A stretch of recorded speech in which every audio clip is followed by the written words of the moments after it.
I appreciate this text as a sharp theoretical intervention in debates about indigeneity and development. The text doesn't start off from the assumption that indigenous people are culturally very different, have a totally different lifestyle. Instead, it explores historically how the notion of indigeneity came about in the context of the expansion of global capitalism. And then it acknowledges that indigeneity is sometimes a claim from below, from people themselves who actually want protection, above all protection from being dispossessed of their land. But then that more often than that, it's an imposition from above, especially by colonial officials who use it as a way to manage the contradictory demands of capitalism. The contradictory demands that on the one hand they need to make an area profitable and extract revenue, but on the other hand they need to maintain order and stability. And Tania Li calls this a communal fix.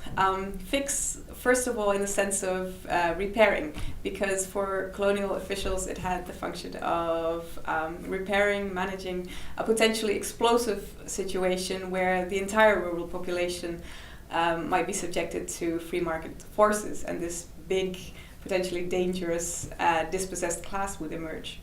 But on the other hand, there's a second meaning of fix, as in imprisonment, because a part of the population, the indigenous population, was fixed in a state where they weren't even allowed to participate in the market, not in its risks, but also not in its opportunities.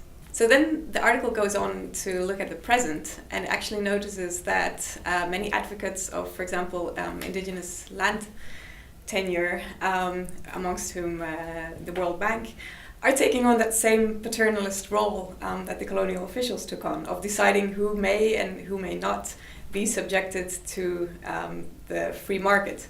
And sometimes indigenous people today agree with that and appreciate the protection.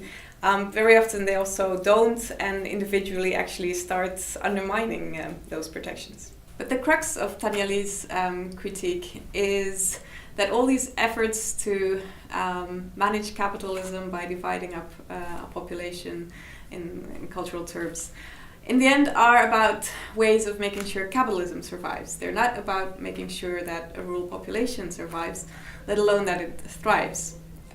So the only durable solution is to not take dispossession and polarization for granted in agrarian capitalism, but to build redistribution into the system for everyone, and hence make it unnecessary to make these divisions of indigenous and non-indigenous people. So I guess the implications of this for someone interested in sustainable development diplomacy would be, first of all, to look critically at these governmental strategies that are not very different today than they were in colonial times, and to think of breaking with them and not reinforcing this divide between non-indigenous and indigenous people, but instead think of ways to safeguard the social rights of rural populations in general.